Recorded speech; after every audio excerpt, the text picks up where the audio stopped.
It's the middle of August, it's the middle of summer, and it's actually sunny for a change. We are here for the BRCA 1/10 Electric Touring Car Nationals from Aldershot.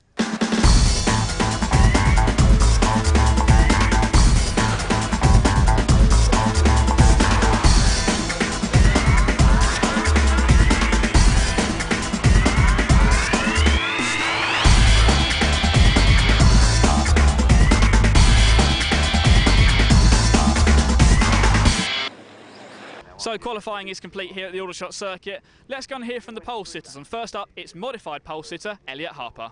Yeah, actually it's gone pretty well. The first two rounds were damp and wet, which didn't perfectly suit me because I didn't really know what to expect, but they had decent top three runs again, and I just tried to keep consistent. The car has always been good all weekend. The car's been really good ever since the first practice, and yeah, I'm really happy to take TQ with the Orion and Tamio. It's brilliant. And also, we spoke last weekend at the European Championships. You said you were going to be rebuilding the whole car ready for this weekend. It's been a lot of work to get you onto this pole position. Yeah, I spent a lot of work through the week. I made sure everything was as good as it could be. There's still the finals to go, of course, so I have to see what happens. But yeah, so far it's gone really well. Okay, so here with the pole sitter in the Pro Stock class, Ayrton Anderson. Ayrton, firstly, looking at qualifying, how's the weekend been for you in qualifying? Qualifying hasn't been so great. It's been raining, that caught us out, and then yesterday didn't go down too well, and today I just pulled it out the bag. So that's Ayrton Anderson, your pole sitter in the Pro Stock class. The lower final is just getting away on the track next to us now. Let's head over to Nick with the rest of the grid and the action from the Pro Stock A finals.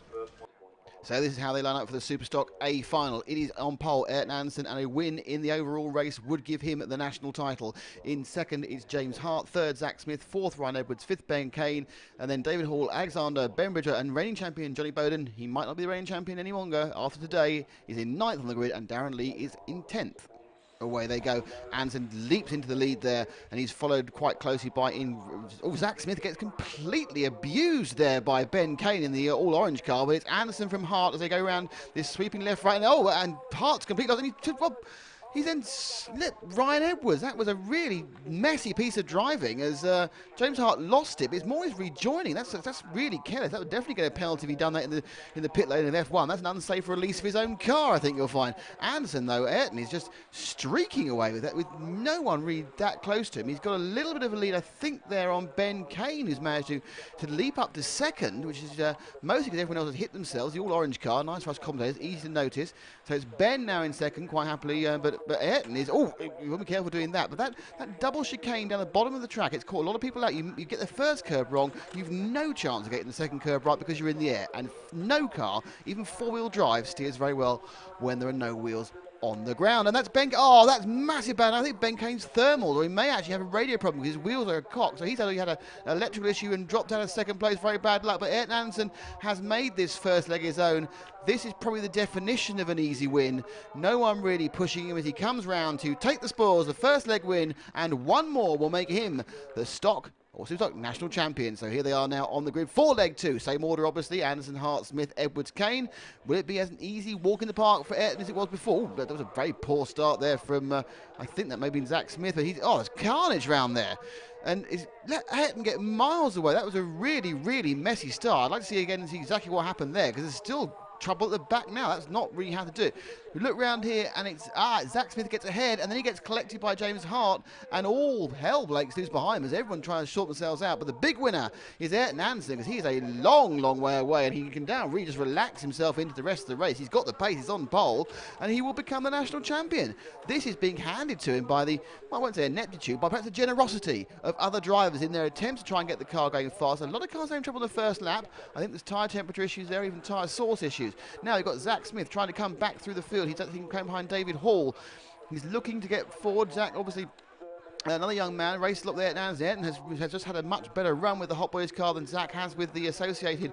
But Zach now chasing down David Hall in the white car with the attractive blue stripe down it. Zach getting very close. I think he's got real pace in that. And again, you see, this is a 1-2 combination of those two curves. The first curve knocks you off, and the second curve knocks you even more. But Ayrton Anderson is going to take the national championship with a brilliant performance over 2 legs and 3 round wins in the 4.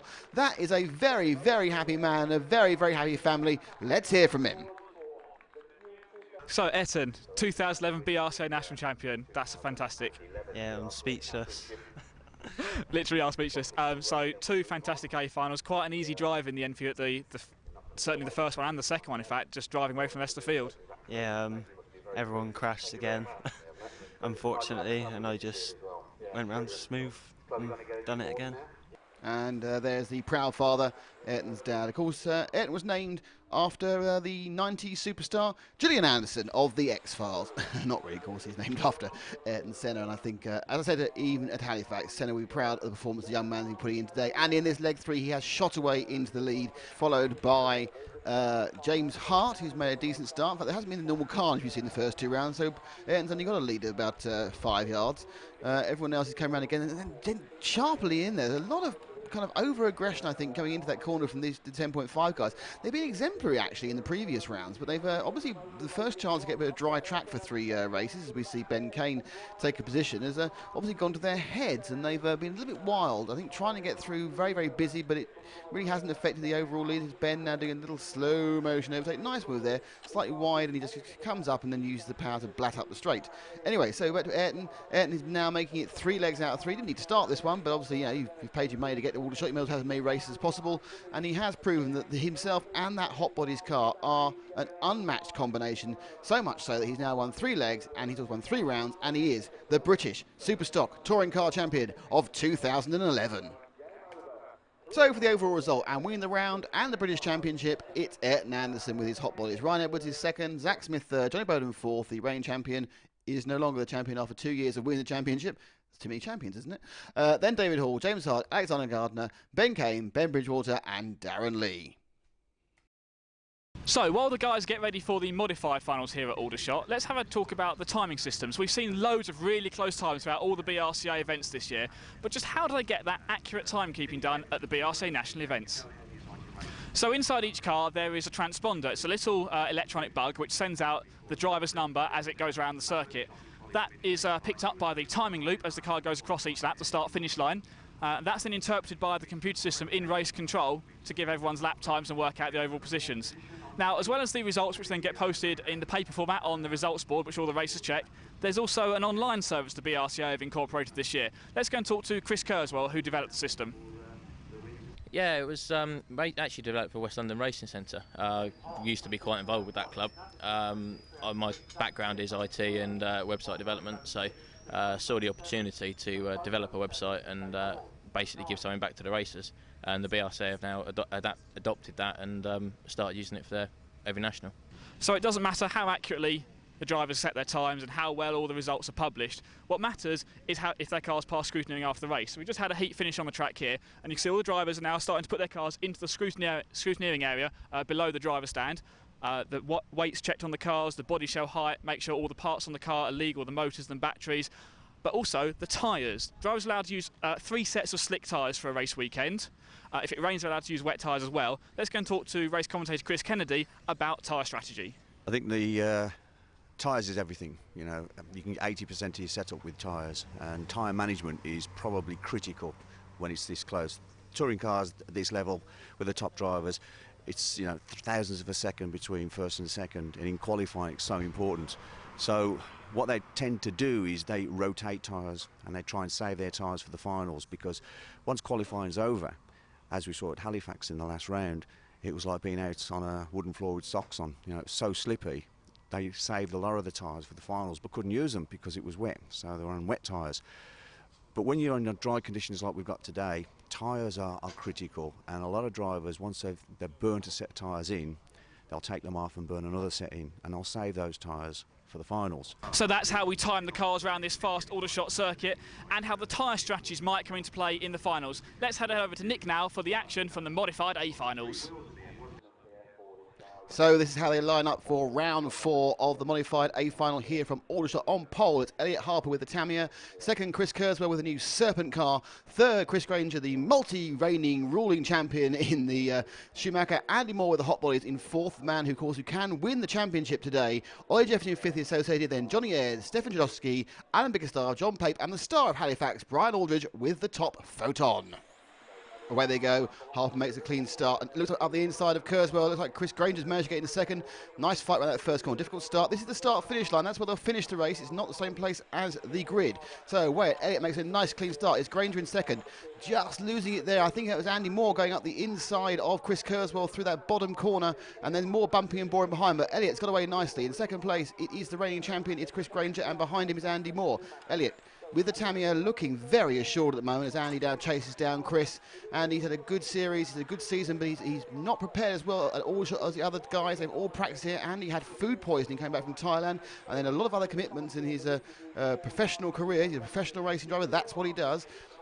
Chasing down the Schumacher and comes in. Oh, a beautiful move there. Just tapped inside of Kris Granger through the tightening right-hander. Now he tips his way through. He's in second place. Now he's aiming to try and catch up a really monstrous lead that Elliott's built up. So Andy now comes in. And that's Elliott there. Elliott's hit the barrier. So Andy handed the lead there. Andy takes the lead. So he has the lead now of this first leg. Remember, Andy's the only person who can win the overall championship. He's starting from fourth from the grid. It's a huge ask to get a win. But he's managed to get himself through the front, mainly due to misfortune. There's one great overtake on Kris. Now Kris being chased down, as you can see by Elliott. Elliott's got the speed in the car, but he's made that mistake. He's hit the barrier, had to be marshalled. That's all Andy needs to get through. So Andy, they're already coming up to back markers. So a little bit further on, and we see that Elliott has already dispatched Kris Granger, and he's now hunting down Andy Moore. These are the two best touring car drivers in Britain as far as international results can go. Andy Moore, the 2006 world champion, he won in Italy. Elliott Harper, third in the 2010 world championships in Germany. They both made the A final in the 2008 world championships in Bangkok. These guys internationally are the ones international drivers fear most. Andy, years of experience. Elliott still only 18 years old, but what a fantastic talent. And he perhaps if his performances internationally dropped off a little bit, mainly due to the fact he's decided to put studying before toy car racing. Can you believe that? But this is maestro driving. It's great we can finally see the cars at their best, driven at speed by two fantastic drivers. We've been robbed of that the last two races. Last two rounds, the wet weather has made them spectacular to watch. We've not seen this full speed, nose to tail competition.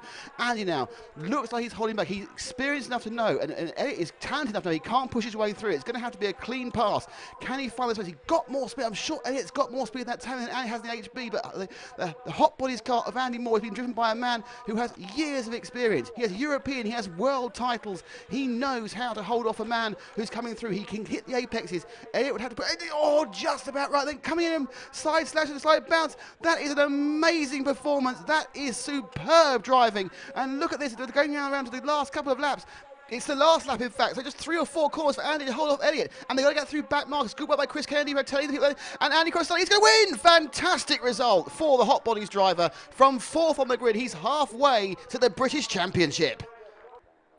So if Andy Moore can win this one from 4th place, he'll be the British champion. But ahead of him are, well, now 4 very determined drivers. He's lost a place away to Jeffrey. So Ollie Jeffrey's in 4th, 3rd Kris Granger, 2nd Kris KERSWELL, 1st Elliott Harper. Andy Moore mean to be all of these in this leg, all the next one to become the British champion of 2011. But Harper leading away very secure. That car's looked very good. He was a bit unlucky in the last final, a couple of little mistakes, knocked him out into 2nd place. Kris KERSWELL driving the new Serpent car. He's in 2nd place. He did tell us at Halifax when he had problems in the damp weather, this car was absolutely dialed, to use the American term, in the dry. He seems to be proving that point at the moment. Kris Granger also picked up some speed. Ollie Jeffries as well. Andy keeping a watching brief back there.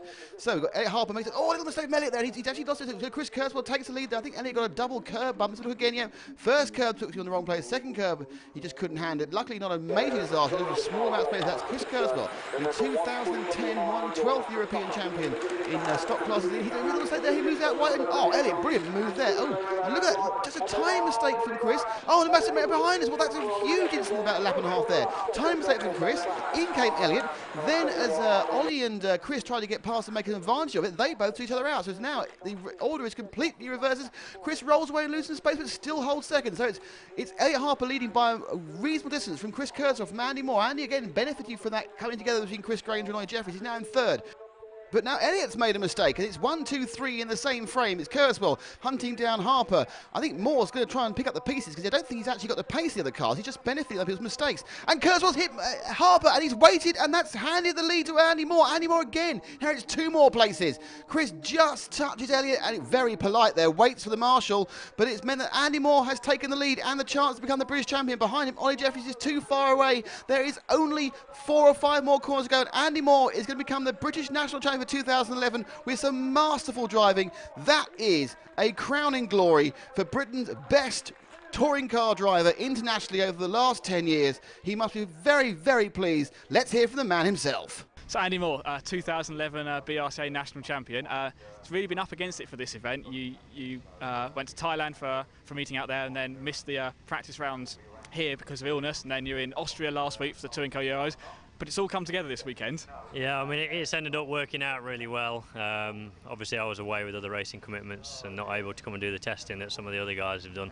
And I think that showed yesterday. I was really up against it, and probably still not quite as fast as the other three guys in front, and maybe even Ollie just behind me. But yeah, during qualifying, did all my testing during qualifying and got it top 5. Figured a few more things out for the final, and yeah, I was in the right place at the right time and picked up.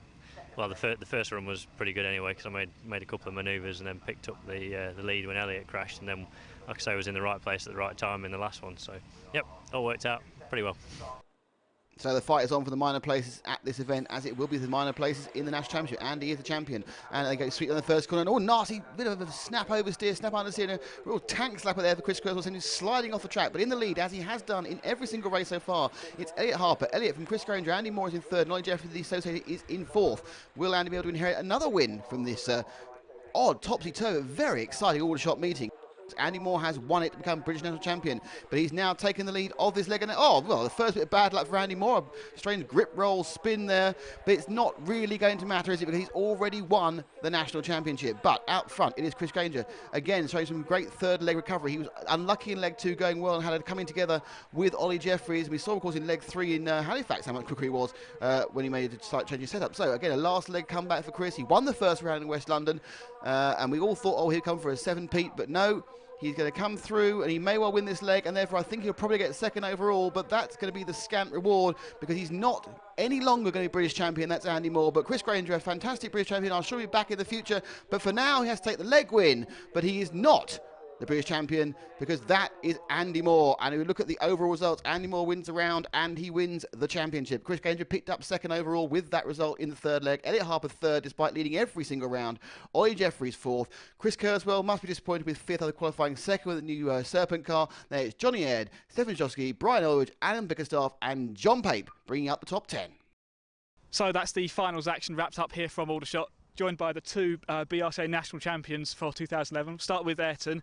Ayrton, congratulations again on a great win overall. I think the thing that stood out this year has been the level of competition across all the classes. Yeah, everyone's been the same level as everyone else, and it's been difficult. So obviously that extra level of competition has made it really difficult, and this must mean an awful lot to win the championship this year. Yeah, I'm speechless at the moment. Fantastic, thank you. And Andy, obviously again in modified, a fantastic level of competition from everyone. Surprising for you to wrap it up at this stage of the championship, or do you think it was going to go down to the last round? Yes and no. I mean, obviously I was reasonably confident that I'd do okay, but obviously with not having as much practice as everybody else at this particular track, then I thought it was going to be difficult. I mainly just wanted to improve on my 4th place from West London. But to come away with a win obviously means it's all locked up, done and dusted, so yep, couldn't be better. And obviously for Hot Body's 2 championships, 2 race wins, that's got to be a really good result for you and the team. Yeah, I mean, obviously we both knew we could do it if we got a perfect weekend, and it's ended up being spot on, so a double win for Hot Bodies and more speed. Can't ask for more. So fantastic. 2 very worthy champions here with me, and don't forget you can join us all in a few weeks' time for MEGGITT for the final round of the BRCA National Series. Until then, it's goodbye from us.